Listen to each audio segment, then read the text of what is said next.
Place and experience. Indulge your senses with immersive game titles.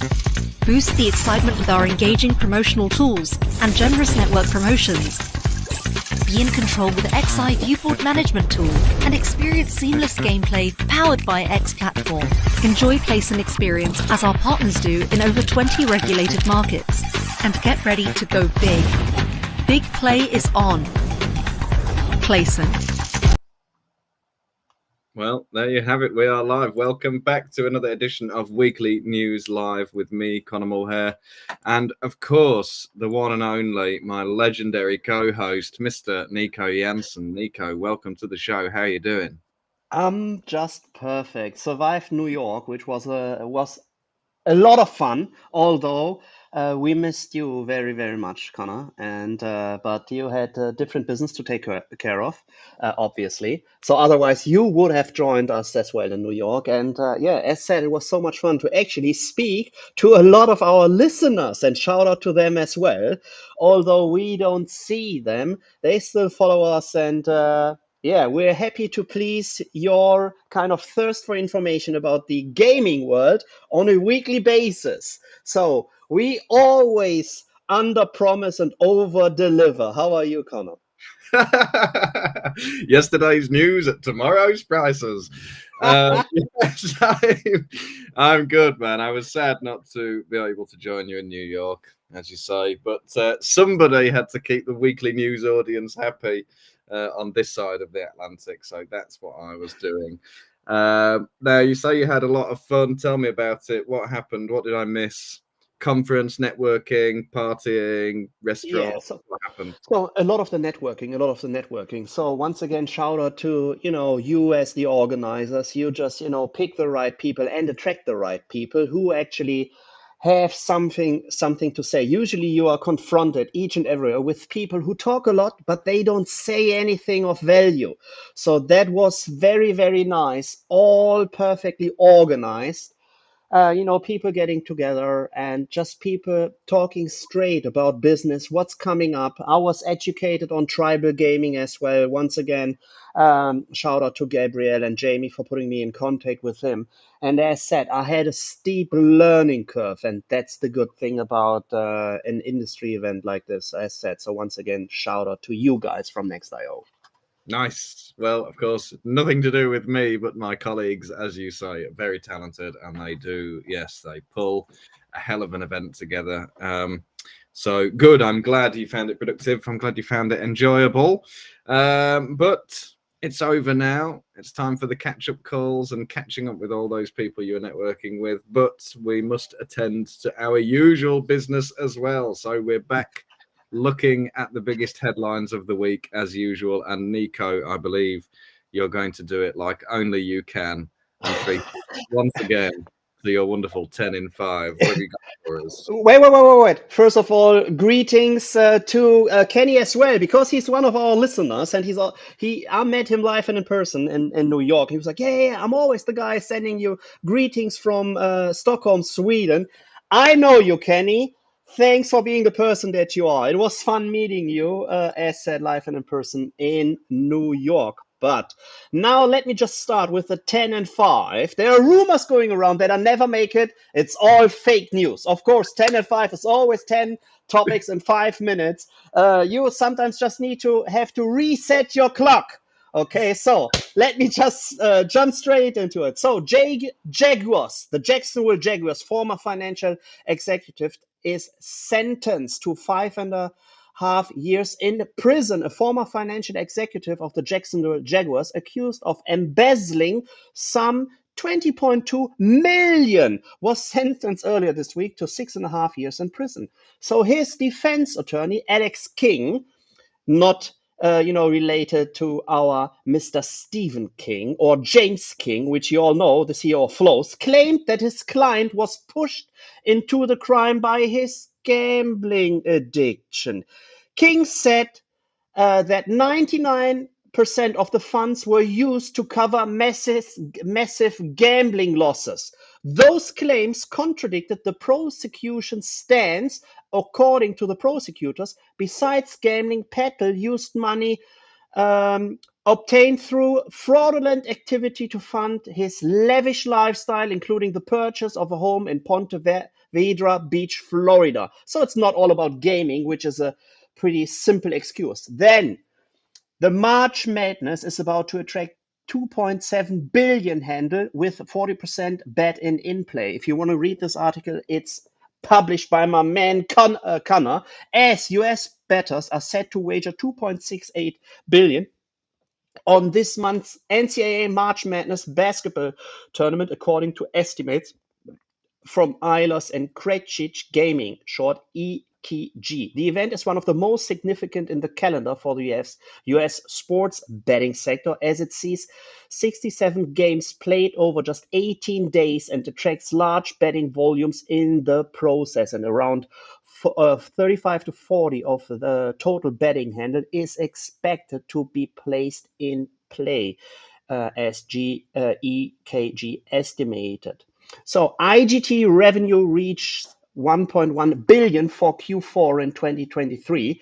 IGT has reported its financial results for the fourth quarter and full year of 2023. In the fourth quarter of 2023, total revenue saw a 3% rise year on year to 1.1 billion, while PlayDigital revenue saw a decrease of 10% during the quarter. Global gaming saw an ever so slight increase, but global lottery was the main driver of an overall growth, increasing 7 to 681 million.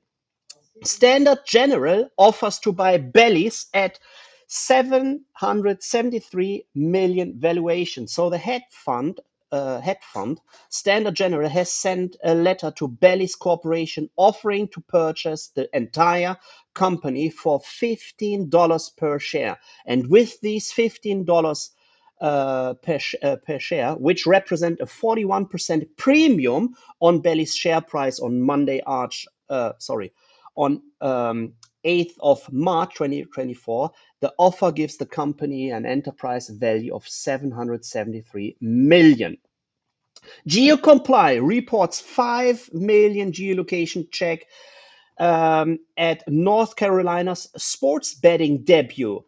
The geolocation solution provider, our friends from GeoComply, conducted over 5.3 million geolocation checks from nearly 370,000 sportsbook accounts since they launched online sports betting statewide on March 11th, which is just 3 days, but it's an official statement. It's nearly, but North Carolina is already delivering on lawmaker expectations when they legalized online sports betting last year, said GeoComply SVP of Compliance Lindsay Slater. Then, staying in the US, online New York handle, and now listen, drops to 1.77 billion in February despite Super Bowl. Players in New York spent 1.77 billion betting on sports online in February, while revenue in the Empire State amounted to 131.4 million. But now hold your horses, as the February total was 20.4% higher than the 1.47 billion bet in New York in the same month on 2023. Be aware, only NFL is happening during February, so no need to get crazy. I'm pretty sure with March Madness in March, we will just see significant higher numbers, exceeding the 2.1 billion in New York. Then BetMGM UK faces technical challenges during Cheltenham Festival debut. BetMGM UK encountered technical difficulties during its debut at the Cheltenham Festival. For all of you who are not aware of the Cheltenham Festival, while in the US, March Madness is obviously the make it or break it factor, it's the Cheltenham Festival for all the UK focused operators as well. And as said, if you don't make it at that time, you will give a bad impression as well. So I'm pretty sure BetMGM UK, they will get things together, and we, as said so often, Hollywood loves a comeback, and BetMGM UK will be back like crack. Dutch Football Club cancels campaign after KSA fires ad breach. So, according to the regulator, KSA, the team wanted to display a life-sized image of its captain on the outside of a prominent building in a Dutch city. But because the team in question holds a front of shirt sponsorship agreement with a gambling operator, the KSA ruled that displaying the captain's image in public would constitute a violation of Netherlands' ban on untargeted advertising for gambling companies. 2 more to go. X, formerly Twitter, fined 1.35 million for Italy gambling ad breach. So, the Italian communications regulator, AGCOM, the Authority for Communications in Italy, unearthed 9 violations, including 1 for each blue check verified account found to be advertising games of chance. This results in a 1.35 million fine. And last but not least, New Zealand is about to introduce a regulatory regime for online gambling. Currently, New Zealand offers a wide range of gambling activities as gamblers in the country can enjoy pokies, lotteries, instant games, and prize competitions. While there's plenty of legal actions for Kiwis, some gambling activities, and now listen, do not require a license, like sports betting, like iGaming.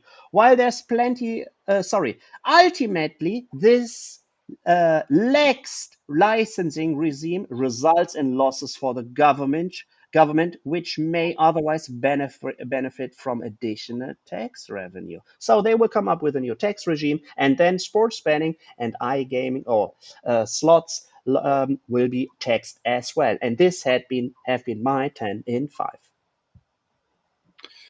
10 in 8. So Yeah. not too bad, Nico. Not too bad. We've got a couple of minutes left now for our main story, but no, good roundup. It's been a busy week, lots happening. So I think you've made a good list of all the biggest headlines of the week. But our main story this week. So last week, Jake and I were here talking about Entain because interim CEO Stella David made her first kind of big public appearance for the company at the full year 2023 results day. And just today, we've got another Entain story because it was reported by the Financial Times this morning that Entain has hired Wall Street boutique advisory and investment bank Moelis to oversee the possible sale of some of its brands. So we might see a lot of Entain assets going up for sale in the next months and weeks and months to come. So Moelis is advising Entain's board and its recently formed capital allocation committee.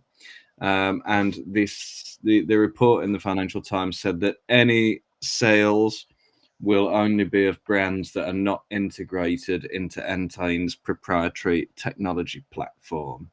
That, I suppose, the fact that they're not integrated kind of makes them slightly separate from the rest of Entain's business. It makes them easier to sell off. And I also think that it'll probably do well for Entain's strategy, which it's been talking about in recent weeks and months, which is to kind of simplify the business. So obviously, if you're running lots of different brands on lots of different tech stacks, it doesn't help with the complexity, which is one of the big problems that Stella David was talking about last week. And when she was talking about the company's strategy going forward, it's going to be a purely gambling focused business. It's going to try and simplify its operations a lot, and it's going to focus on its key markets. So it's got BetMGM, the joint venture in the US, of course. It's got its big brands here in the UK, like Ladbrokes and Coral. And I think it's also putting a lot of focus on Brazil into the future. So As we know, Entain's a huge kind of collection of brands. It's like a bit of an umbrella company that just has been hoovering up these brands for the last few years. Hi to Ross in the comments. Thanks for joining us. So according to this article, some of the companies that might end up being sold off include Bet City in the Netherlands, which Entain only bought last year. There's also a local offshoot of Ladbrokes in Australia, Sweden-based N Labs and Georgia-based Crystal Bet. These are all brands that are still not integrated into Entain's main tech platform and are therefore under review. And just kind of looking back at the last few years, so last year in 2023, Entain acquired 365 Scores, Bet City, STS in Poland, so some huge deals there, billions of pounds worth of deals. In 2022, it acquired Klondike in Latvia, Avid Gaming in Canada, Totolotech in Poland, Supersport in Croatia, and then back in 2021, N Labs, Bet.pt, Unicorns. It's just such a huge list of businesses. And obviously, all that has kind of led up to a lot of very public criticism, a lot of activist investors coming on board and trying to change the direction of the company. Eventually, that pressure led to the resignation of Jette Nygaard Andersen and the appointment of activist investor Ricky Sandler to Entain's board and capital allocation committee. So, Nico, could be a real step change for Entain and a strategic direction change, and probably an attempt to tidy up some of the balance sheets as well. What do you make of all this? If you were an Entain shareholder, do you think this would be reassuring news to you? So first of all, especially with the activist investors you already mentioned, in the end, it's a pretty simple game, which is played by activist investors, green mailing, etc. First of all, you're buying stocks threatening the existing C levels at the companies you already bought shares in. Then you're getting a seat at the board. Make sure someone from the board is made leave, which we're seeing with Jette being forced to actually leave or being given the chance to, swim in different waters. And then they're selling off assets. Selling off assets just, literally polishes the balance sheets. Out of a sudden, you have money flying in, money coming in. It's one-time revenues, but the assets are gone after you sold them. So from a long game, of course, this might be harmful to the overall company. But from a short-term game, of course, these investors who for sure bought some shares and shorts as well will make a decent and big amount of money. As said, this is just the regular game which these activist investors are playing. And out of a sudden, or which we can see, they identified Entain as their vehicle to make a decent amount of money. So we will just see how this one will play out, especially with the companies you named which they bought, like Bet City, STS, the market leader in Poland as well. Of course, ex post. So from a later perspective, you can always argue that the buying price might be too high. This will always be the case if the revenues are dropping. But in the end, you're buying into a future and buying the leading company in Poland with STS and onboarding their former CEO into your board as well is for sure always an asset to the company. Yeah, absolutely. And I think we should just kind of point out again that it's all about these non-integrated brands. STS is one of those, as is Supersport in Croatia.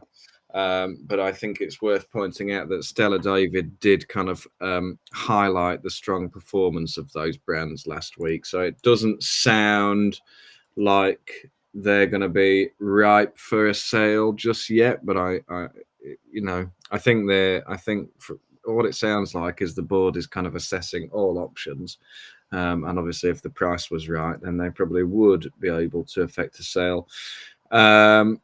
It was also reported this week that Entain had separately hired boutique advisory Oakvale Capital to oversee the sale of its party poker brand several months ago. So, I think from the investor standpoint, it does make sense for Entain to be going after high growth markets, and obviously what it's got with a BetMGM is kind of not to be sniffed at. It's something that should obviously be given its kind of deserving focus, I think, because it's becoming an increasingly large part. Both Entain and Flutter have these big US brands that are becoming an increasingly significant part of the puzzle. And I think if you assess the opportunities around the world, you look at Brazil and you look at the US, and they're pretty much unrivaled, I think, for operates in regulated markets in terms of the growth prospects. So I guess that makes sense. That if you look to the results last week, we saw dropping revenues in some geographies and some kind of very slow growth in others.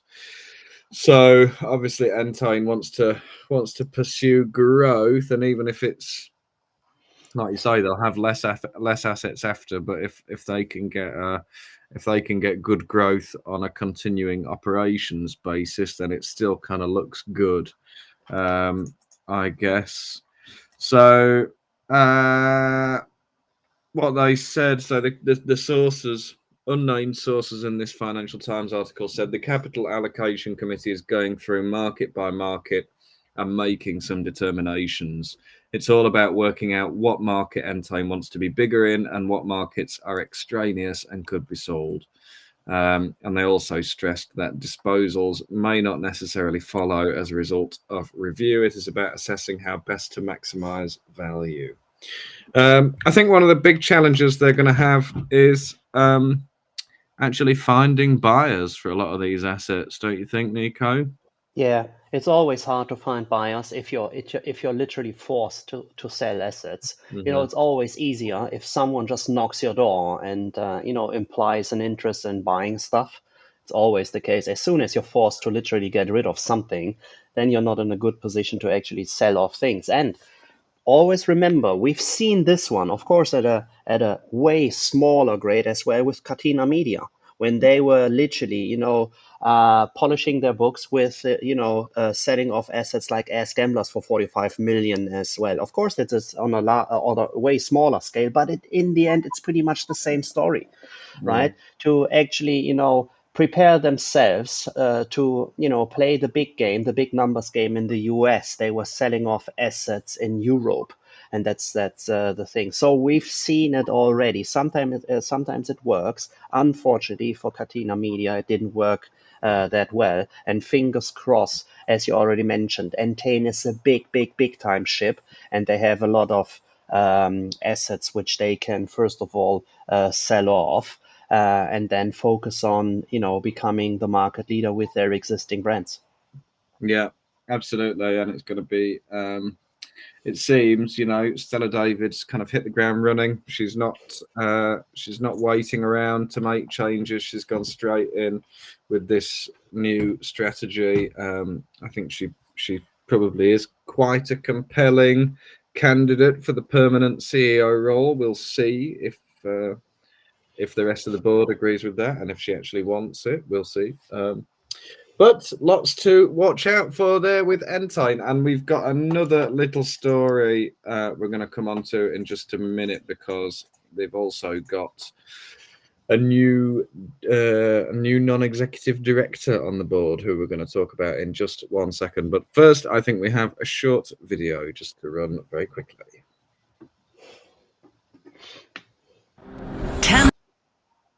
Hundreds of studios, dozens of Hub Market partners, an industry-leading Hub wallet, and just one API. Hub 88 is connecting businesses to a world of limitless content where the possibilities are endless. Hub 88. Well, there you have it. So, as I mentioned, Entain has hired a new independent non-executive director with immediate effect. Nico, are you a fan of Seinfeld?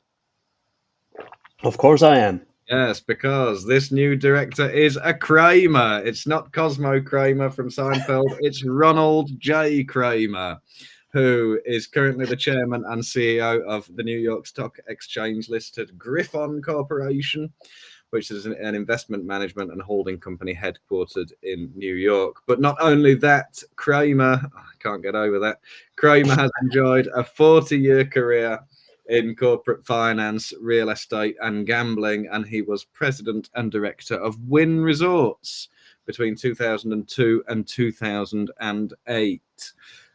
So he has been appointed to the Entain board, and Chairman Barry Gibson said, "I'm delighted to announce the appointment of Ron to the board. He is a high-caliber individual with deep knowledge and expertise of the US gaming industry." So it's another little indication from Entain that they are focusing on the US, I suppose. They have this now former director of Wynn Resorts. Maybe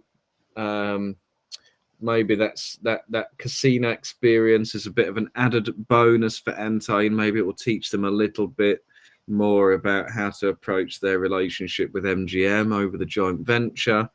But there you have it. Kramer is on the board. Nico, any comments? Yeah, fingers crossed. It seems like they're getting interesting, funky bunch of US-faced or US-based legends as well. So will be fun watching where this ship might be heading towards. Yeah, I'm pretty sure there will be some funny stories or interesting stories coming up as well. Yes, absolutely. It's been a bit of a reckoning year or two, hasn't it? I think we've seen some really big businesses showing some serious signs of weakness. 888 and Catena Media and now Entain. Lots of struggles, but it keeps it interesting for us, Nico. There's always plenty to talk about, and we will, of course, be following this story as it develops. So, do you have any more comments to make before we sign off for the day? No. Once again, shout out to all the listeners. And as said during the face-to-face talks I had with a lot of interesting persons, always come up to us, speak to us. Connor and me are always open for discussions, and feel free always to challenge us with comments on the chat, especially if we are getting things wrong, which we usually don't get. But if we do, feel free to just drop us a comment and we will discuss this live and in person. We put ourselves always on the hot seat just to entertain you in the best way possible. And as said, feel free to communicate.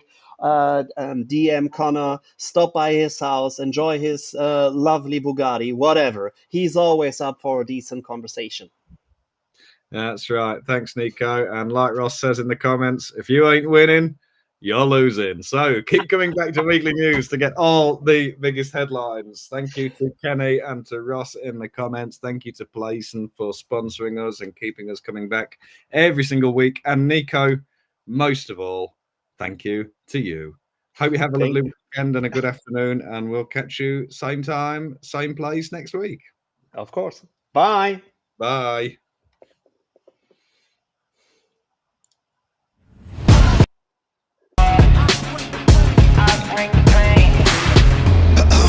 They ain't coming close to me. Flows on atomic, I'm starting fires through poetry. The heart's out, staying loyal, no falling out. And if you step into the court, be ready, we balling out, yeah.